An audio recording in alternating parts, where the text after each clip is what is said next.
সংসার সংসার কইরা মনরে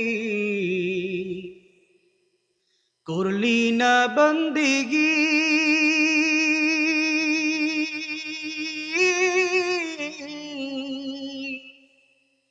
কি বা উপায় হইব তোমার রে কবরের জিন্দিগি রে। ওরে জীবন গুনায় গুনায় গেল রে। সংসার সংসার কইরা ভবে গো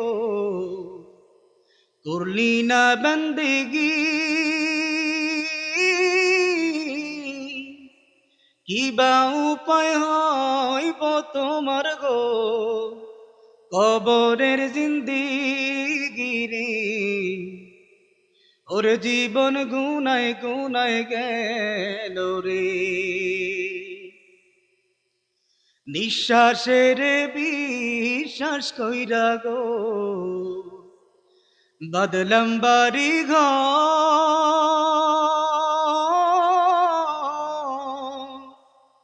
কোন দিন জানি আজ রাইলাই সাগো সবই করে পরে। ওরে জীবন গুনায় গুনায় গেল রে। সংসার সংসার কইরা ভবে গো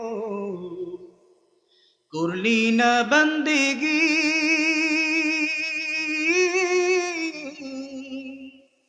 কিভাবে কাটাইবি মনরে কবরের জিন্দিগি রে। ওরে জীবন গুনায় গুনায় গেল রে। সম্মানিত ভাইরা আমার, আসুন আমি আপনাদের সামনে যে গজলটা গাইলাম এটা অনেক আগের একটা গজল। আপনারা যারা ময়মুরব্বী আছেন, আজ থেকে 20-30 বছর আগে আপনারা যারা যুবক ছিলেন, আপনাদের সময় যেই গজলগুলো গাওয়া হতো বিশেষ করে কবর কেন্দ্রিক গজল বেশি ছিল, ঠিক না? পরের জায়গা পরের জমি, ঘর বানায়া আমি রই, আমি তো সেই ঘরের মালিক নই, এই ধরনের গজল শুনছেন না? এখন তো আধুনিক যুগ, আধুনিকতার ছোঁয়ায় গজলের মধ্যেও রং ঢং চলে এসেছে, যার ফলে এখন শুধু সুর শোনা যায়, কথাগুলো হৃদয়ের মধ্যে টাচ করে না।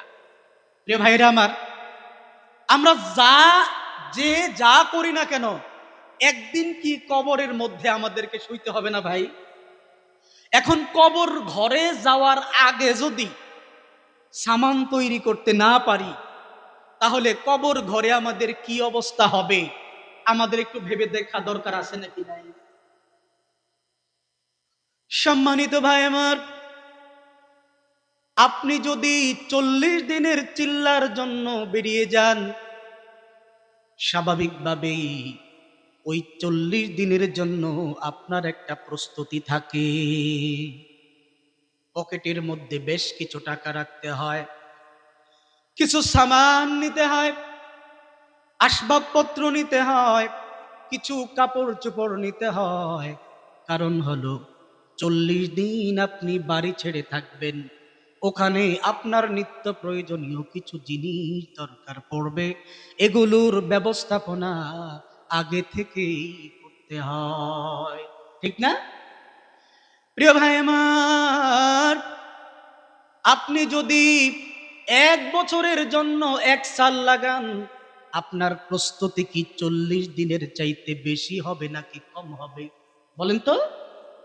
আবার যদি আপনি বিদেশে চিল্লা দেওয়ার জন্য অথবা দাওয়াতে তাবলীগের কাজে যান, তাহলে আপনার প্রস্তুতি আরো বেশি হওয়া দরকার।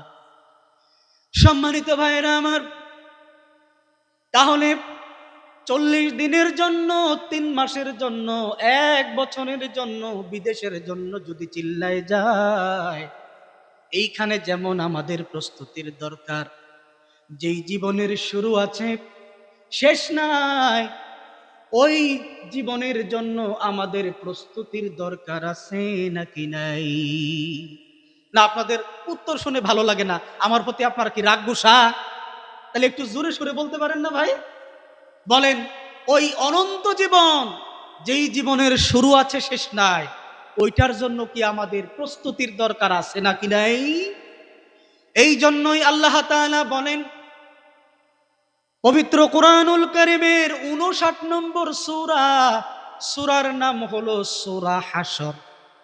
যেই সূরা হাসরের শেষ ৩টা আয়াত আপনারা প্রতিদিন ফজরের পরে পড়েন। হুয়াল্লাহুল্লাযী লা ইলাহা ইল্লা হু আলিমুল গায়বি ওয়াশ শাহাদাতি। এটা পড়েন না আপনারা? এই আয়াতের ঠিক ২-৩ আয়াতের পূর্বের একটা আয়াত, ১৮ নম্বর আয়াত সূরা হাসরের আল্লাহ তাআলা বলেন ইয়া আইয়ুহাল্লাযীনা আমানু তাকুল্লাহা ওয়াল তানদুর নাফসুম মা কদ্দামাত লিগাদ। ওহে ঈমানদারেরা, তোমরা যারা নিজেদেরকে ঈমানদার বলে দাবি দাও, তোমরা মনোযোগ সহকারে শোনো। ইত্তাকিল্লাহ, তোমরা আমি আল্লাহকে ভয় করো। কাকে ভয় করবেন?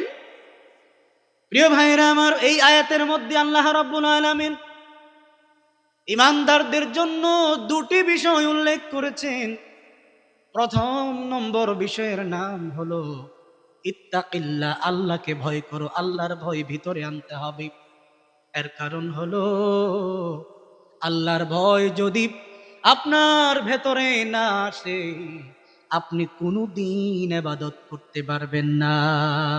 যদিও ইবাদত করেন, ওই ইবাদতের মধ্যে খুশু থাকবে না, বরং মানুষকে দেখানোর জন্য ইবাদত করবেন। বলেন তো, আল্লাহর ভয়ে, আল্লাহর প্রেমে, আল্লাহর ধ্যানে যেই নামাজটা পড়বেন, চেয়ারম্যান সাহেবরে দেখানোর জন্য নামাজ, দুটার মধ্যে পার্থক্য হবে না কি হবে না? সুতরাং আপনার ভেতরে যদি আল্লাহর ভয় চলে আসে, আপনি দেখবেন ইবাদতের মধ্যে মজা পাচ্ছেন। তাই তো আল্লাহ রাব্বুল আলামিন বলেন ইয়া আইয়ুহাল্লাযীনা আমানুত্তাকুল্লাহ, হে ঈমানদারেরা, তোমরা আল্লাহ রাব্বুল আলামিনকে ভয় করো। তাহলে ১ নম্বর কাজ হচ্ছে আল্লাহকে ভয় করা। দ্বিতীয় নম্বর কাজ বলেন ওয়াল তানজুর নাফসুম মা কদ্দামাত লিগাদ। ওহে ঈমানদারেরা, তোমাদেরকে আমি আরেকটা কথা বলি। এই যে বাবারা, এই যে কথা বলবা না প্লিজ, কথা বললে আমি কথা বলতে পারবো না। মাইকম্যান একটু যদি উঠায় দিতে তাহলে ভালো হতো, নিচে পড়ে গেছে। আপনারা আমার কথা বুঝতেছেন?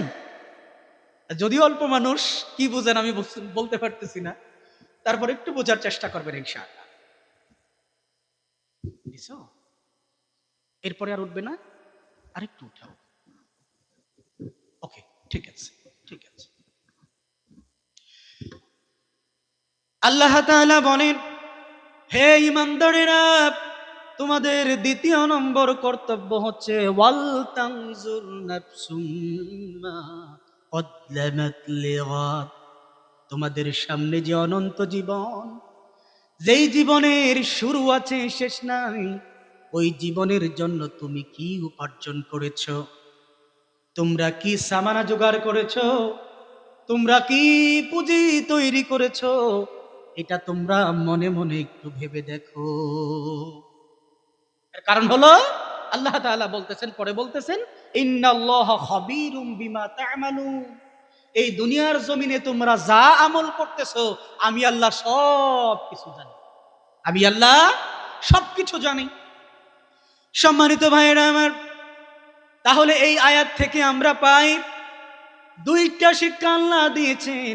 একটি শিক্ষা হলো আল্লাহর ভয়, দ্বিতীয় নম্বর শিক্ষার নাম হলো পরকালের জন্য সামান তৈরি করা। আশ্চর্যের বিষয় হলো, আপনি যদি মানুষের দিকে তাকান, মানুষের ছুটাছুটি দেখলে, মানুষের পেরেশানি দেখলে, আপনি বুঝতেই পারবেন না এই লোকটা আল্লাহর জন্য কাজ করে নাকি সারাদিন সারাদিন শুধু দুনিয়া দুনিয়া নিয়ে ব্যস্ত। এমন মানুষ আছে ঘুম থেকে ওঠে ঘুমানোর পর্যন্ত, ঘুমানোর পূর্ব পর্যন্ত, সন্ধ্যা পর্যন্ত শুধু কাজ আর কাজ, কাজ আর কাজ। একটা ওয়াক্ত নামাজ মসজিদে গিয়ে পড়ার মতো সে ফুরসত পায় না। এমন কাজখুর মানুষ আপনাদের সমাজে আছে নাকি নাই গো ভাই? আল্লাহর রাসূল বলেন চমৎকার একটা হাদিস, নবীজি বলেন আল্লাহ রাব্বুল আলামিন বলতেছেন, ইয়া ইবনে আদম, হে বনি আদম, আদমের সন্তানেরা, তাফাররাগ লিইবাদাতি, সারাদিন যে কাজ করো, সারাদিন যে পেরেশানির মধ্যে থাকো, তোমরা পেরেশানি থেকে মুক্ত হয়ে আমি আল্লাহর জন্য একটু সময় দাও। কার জন্য সময় দিবেন? কথা বলেন আরে ভাই, কার জন্য সময় দিবেন? এটা কে বলেন? আল্লাহ নিজে বলতেছেন, এ বনি আদম, তোমরা আমার জন্য একটু সময়, যদি সময় দেন তাহলে কি হবে?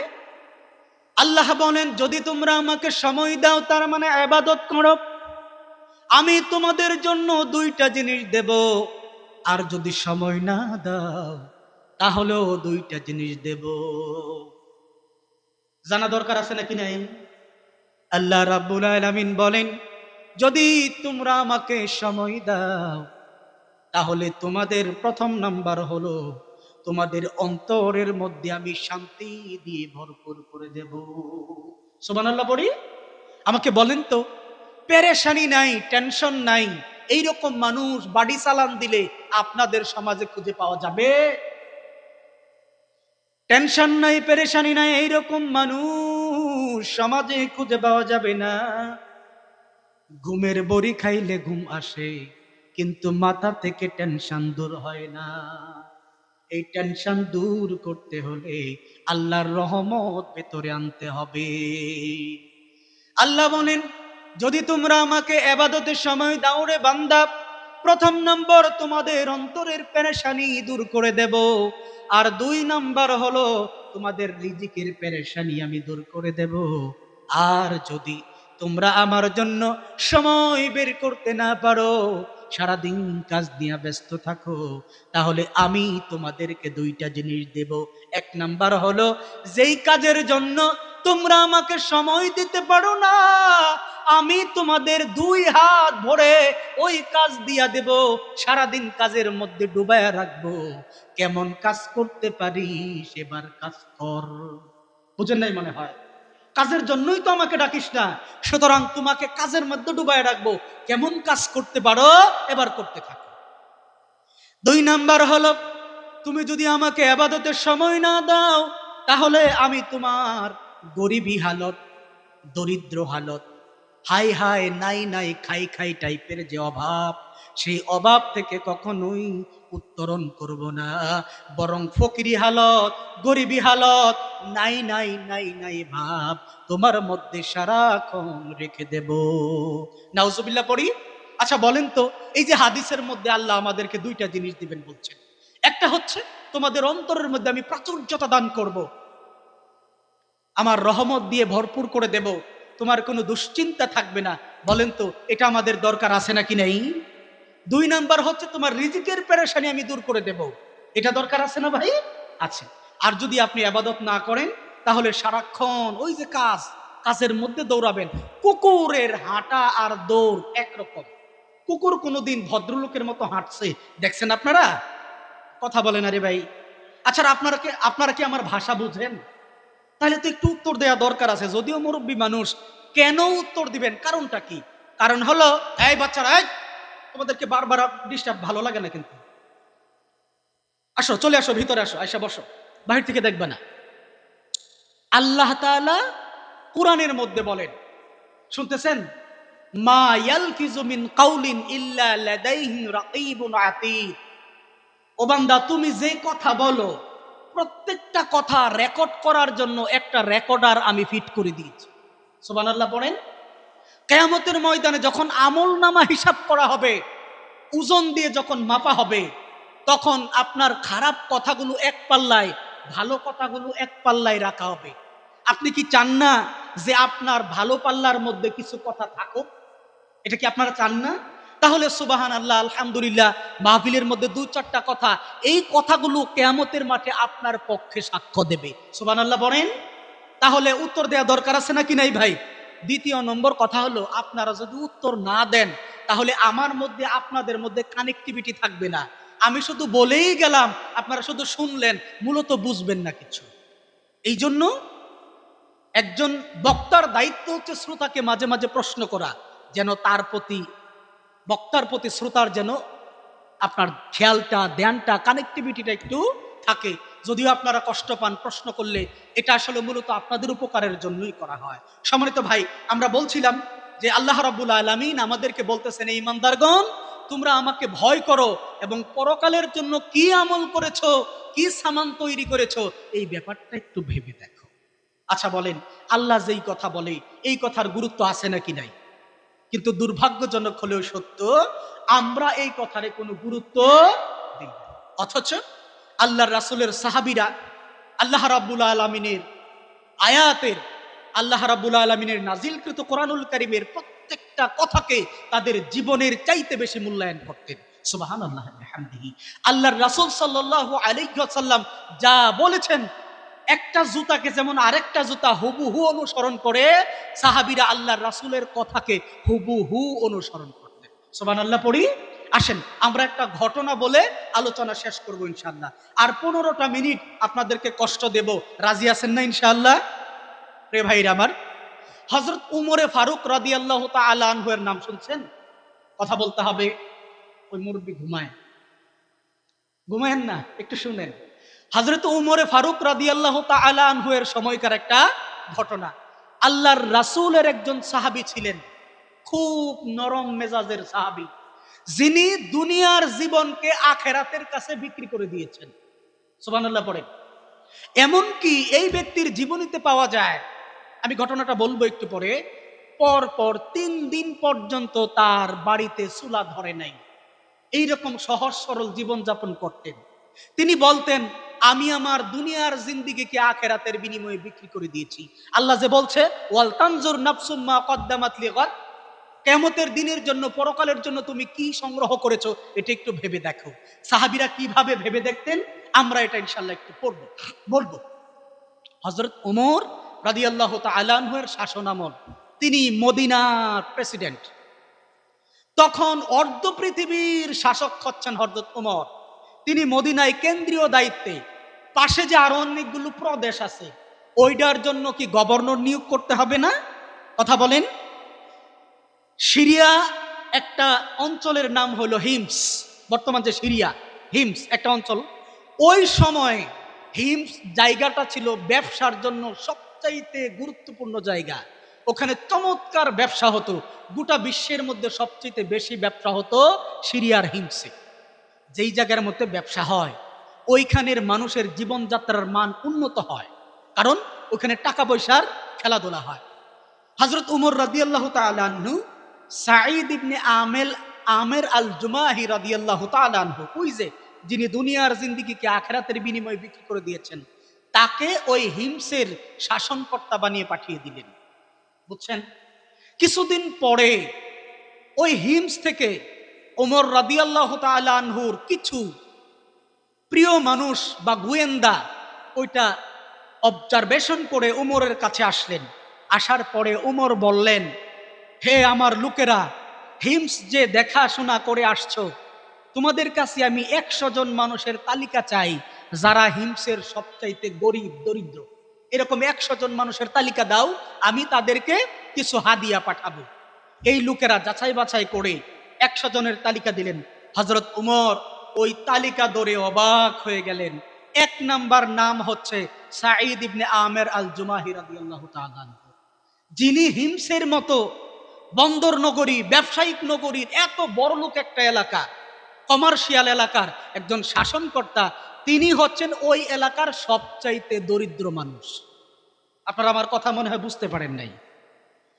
হযরত ওমর রাদিয়াল্লাহু তাআলা আনহু 1000 দিরহাম একটা থলের মধ্যে ভরে সাঈদ ইবনে আমের আল জুমাহিকে পাঠিয়ে দিলেন, যাও সাঈদের কাছে এটা পাঠিয়ে দাও।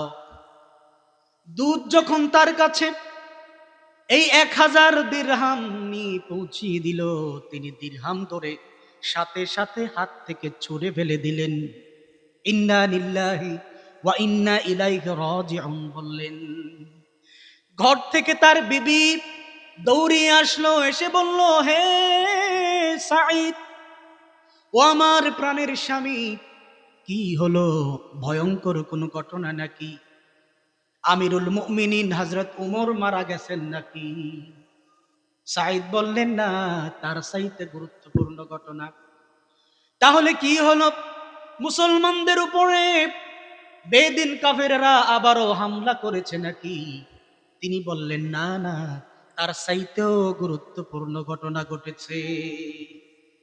বিবি বললেন, আল্লাহর কসম করে বনি, ভূমিকা না করে, রহস্য না করে মূল ঘটনা খুলে বলেন।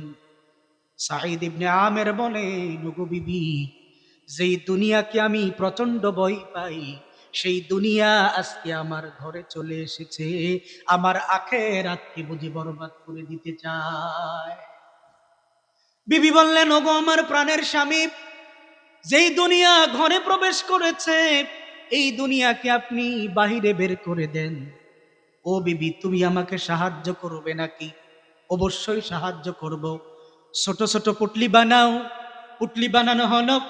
স্ত্রীর সহযোগিতায় সাঈদ ইবনে আমের এলাকায় বেরিয়ে পড়লেন। দরিদ্র মানুষগুলোকে খুঁজে খুঁজে তাদের ঘরে ওই পুটলিগুলি পৌঁছিয়ে দিতে দিতে মাগরিবের সময় হয়ে গিয়েছে।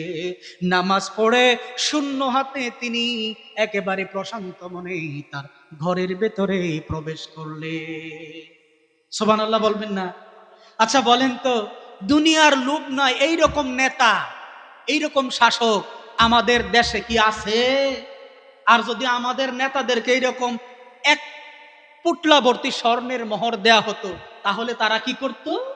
আপনাদের মনে আছে না, করোনার সময় আমাদের নেতাদের খাটের নিচে তেলের বোতল পাওয়া গেছে, এবং যারা চলে গেছে তাদের বাড়িতে রেড অ্যালার্ট দিয়ে পুলিশেরা তাদের ঘরের ভিতরে বস্তায় বস্তায় টাকা পাইছে। এরকম ঘটনা শুনেন নাই? হযরত ওমর রাদিয়াল্লাহু তাআলা আনহুর কাছে এই ঘটনা পৌঁছলে তিনি চলে গেলেন হিমসে নিজ চোখে সাঈদ ইবনে আমেরকে দেখার জন্য। আপনারা আমার কথা বুঝতেছেন? হযরত ওমর চলে গেলেন হিমসে সাঈদকে নিজ চোখে দেখার জন্য। কারণ কারণ হযরত উমর সাঈদকে অত্যন্ত পছন্দ করতেন, তার তাকওয়ার জন্য, আল্লাহর ভয়ের জন্য, দুনিয়া বিমুখতার জন্য। হযরত উমর জানতেন হিমসের মানুষ বড় দুষ্ট, তারা মাঝে মাঝেই তাদের শাসকের বিরুদ্ধে আন্দোলন করে। এই শাসক ভালো না। এমন ঘটনাও আছে, একজন সাহাবী লম্বা লম্বা সূরা দিয়া নামাজ পড়ে, বুঝছেন? ওইখান থেকে হযরত উমরের কাছে আপনার অভিযোগ আসছে, আপনি যাকে আমাদেরকে ইমাম বানাইছেন, উনি লম্বা সূরা দিয়া নামাজ পড়ে, আমাদের ভালো লাগে না। তখন উমর বুঝলেন যে আমার সাহাবী অত্যন্ত আল্লাহ ভক্ত, আল্লাহকে ভয় পায়, আর এরা যারা, এরা ফাসেক টাইপের, এরা নামাজে সময় দিতে চায় না। সুতরাং এত ভালো মানুষের, খারাপ মানুষের ভিতরে ভালো লোকটাকে রাখা যাবে না, তিনি ওখান থেকে নিয়ে আসছেন। কথা বুঝতে পারতেছেন? হযরত উমর বললেন, তাহলে আমি যাই, হিমসে একটু দেখা করে আসি, আমার ভাই, আমার বন্ধু সাঈদ ইবনে আমের কি অবস্থা। যথারীতি তিনি চলে গেলেন। আর 5টা মিনিট সময় নেব। বিরক্ত হচ্ছেন আপনারা? বিরক্ত হচ্ছেন? আচ্ছা, বুঝতেছেন? হযরত উমর চলে গেলেন হিমসে। যাওয়ার পরে এলাকাবাসীকে ডাকলেন। যথারীতি ওই সময় তো পার্লামেন্ট ছিল, জাতীয় মসজিদ যেটা, তিনি মসজিদে চলে গেলেন। সাঈদ ইবনে আমেরকে ডেকে বললেন, সাঈদ, তুমি চলে আসো, আমি তোমার যারা অধীনস্থ আছে, যারা তোমার এলাকার মানুষ আছে, তাদের কাছ থেকে তোমার ব্যাপারে মূল্যায়ন জানবো।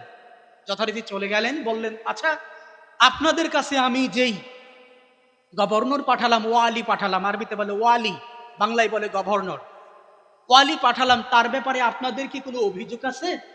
থাকলে আমাকে বলেন, আমি ব্যবস্থা নেব। হযরত উমর কেমন রাগী মানুষ আপনারা জানেন। 4 জন ব্যক্তি উঠল, উঠে বলল, উনার ব্যাপারে আমাদের 4টা অভিযোগ আছে। কয়টা অভিযোগ? 4টা অভিযোগ। ঠিক আছে, বলো। প্রথম নাম্বার অভিযোগ হলো, সাঈদ ইবনে আমের আমাদের ইউনিয়ন পরিষদে, আমি বোঝানোর জন্য বলতেছি, ইউনিয়ন পরিষদে বা তার কার্যালয়ে নির্দিষ্ট সময়ের চাইতে একটু দেরি করে আসে। অভিযোগ 10টায় আসার কথা, উনি 11টায় আসে। হযরত ওমর বললেন, সাঈদ, এই যে অভিযোগ, এই অভিযোগ সত্য নাকি বলো। সাঈদ বললেন, আমিরুল মুমিনিন, আপনি প্রশ্ন করেছেন, উত্তর না দিতে তো পারবো না। লজ্জার কথা বলতেও পারি না। আমার বাড়িতে কোনো চাকর নাই, আমি আর আমার স্ত্রী দুজনেই। আমার স্ত্রী জয়ীফ মানুষ, দুর্বল মানুষ। ঘুম থেকে উঠে ফজরের নামাজের পরে ঘরের সকল কাজ আমাকে নিজেকে করতে হয়। আটার খামিরা গলে রুটি তৈরি করে সেকে নাস্তা করে আমার কার্যালয়ে যেতে একটু দেরি হয়ে যায়। সুবহানাল্লাহ বলবেন না? এইরকম একটা চেয়ারম্যান, একটা এমপি, একটা নেতা যদি আমরা পাইতাম, আমাদের কপাল খুলে যেত না? দ্বিতীয় নম্বর অভিযোগ, সাঈদ ইবনে আমিরের ব্যাপারে একজন বললেন, আমিরুল মুমিনিন, আমাদের এই ওয়ালিকে, আমাদের গভর্নরকে দিনের বেলা পাওয়া যায়, আমাদের সুখ দুঃখের কথা শোনে, কিন্তু কোনোদিন রাত্রিবেলা ওনাকে আমরা পাই না। সন্ধ্যার পরেই ওনার দপ্তর বন্ধ করে দেন আর আমাদের সাথে দেখা করেন। হযরত ওমর বললেন, সাঈদ, উত্তর দাও। সাঈদ ইবনে আমির আল জুমাহি রাদিয়াল্লাহু আনহু বলেন, ওগো আমিরুল মুমিনিন, যেই গোপন কথা আমি কোনোদিন প্রকাশ করব না ভেবেছিলাম, কিন্তু আমার উপরে অভিযোগ এসেছে, এই জন্য না বলে পারতেছি না। আমিরুল মুমিনিন, আমি তো আগেই চাইছিলাম এই সমস্ত দায়িত্ব আমাকে দিবেন না, কিন্তু আপনি জোর করে আমাকে গভর্নর বানিয়েছেন। কিন্তু আমি তো সারাদিন মানুষের সাথে কথা বলতে গিয়ে, রাষ্ট্রীয় কাজ করতে গিয়ে ব্যস্ত থাকি। আমি আমার আল্লাহর সাথে সম্পর্ক গড়ার সময় পাই না। এই জন্য দিনটাকে মানুষের জন্য ওয়াকফ করে দিয়েছি, আর রাতটাকে আমি আমার আল্লাহর জন্য ওয়াকফ করে দিয়েছি। এই জন্য সারা রাত আমি ইবাদত করে কাটাই, তাই তো মানুষের সাথে দেখা দিতে পারি না। হযরত ওমরের হৃদয়টা ভরে গেল, সুখের পানি চোখ দিয়ে জর্জর করে ঝরতে লাগলো। তিনি ভেবেছিলেন, আমি যাকে পছন্দ করে পাঠালাম তার বিরুদ্ধে অভিযোগ না জানি কেমন গুরুতর। আমাকে বলেন তো, যেই, এই ছেলেরা, এই কথা বলো কেন? যেই অভিযোগগুলো আসছে, উত্তরগুলো শুনে আপনাদের মনের মধ্যে আনন্দ লাগতেছে না রাগ উঠতেছে বলেন তো? তাহলে ওমরের মনে কি আনন্দ লাগবে না? এবার তৃতীয় নম্বর অভিযোগ, হে আমিরুল মুমিনিন, আমাদের যিনি গভর্নর, তিনি মাসে একদিন আমাদের কার্যালয়ে উপস্থিত হয় না। 30 দিনের মধ্যে একদিন তিনি আসে না। জানতে চাই কেন আসেন না? সাঈদ, বলো তুমি কেন আসতে চাও না? একদিন কেন আসো না? সাঈদ বলেন, আমিরুল মুমিনিন, আমার গায়ে যে জামাটা দেখতে পাচ্ছেন, এই একটা মাত্র জামা ছাড়া আর কোনো জামা আমার নাই।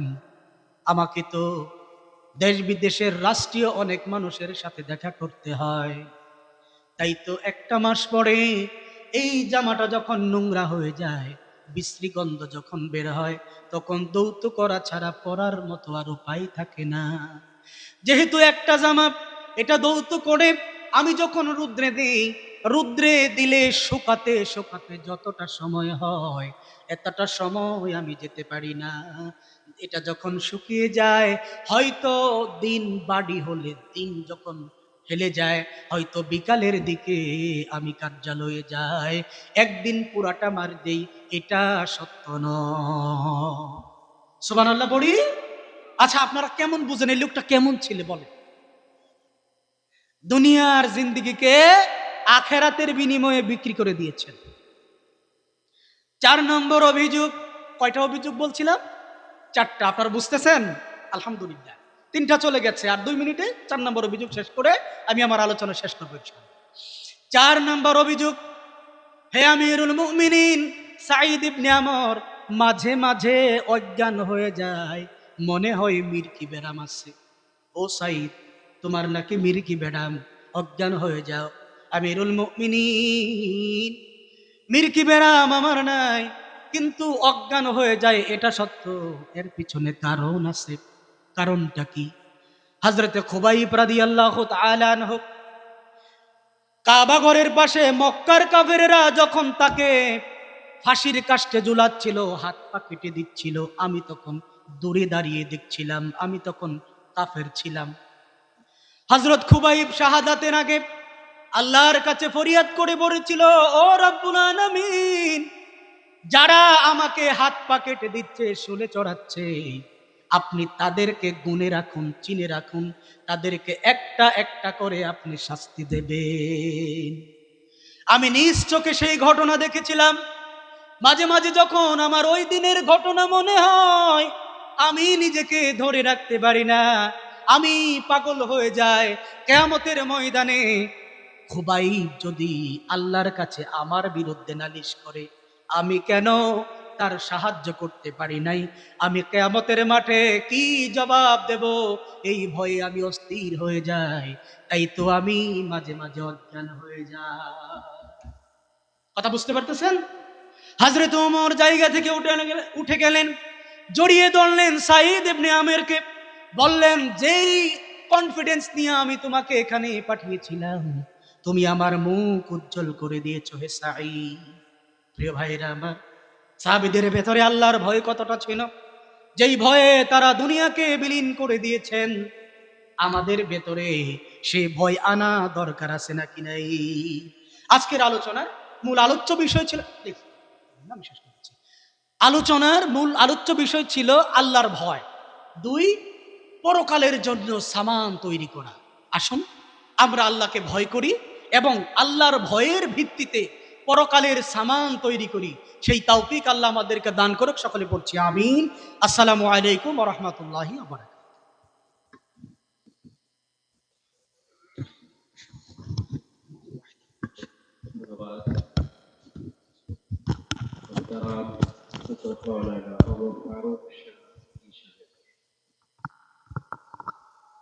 প্রিয় মুসল্লিবৃন্দ, কিছুক্ষণের মধ্যেই আজান হবে এবং আজানের পরে অর্থ মসজিদে নামাজ হবে।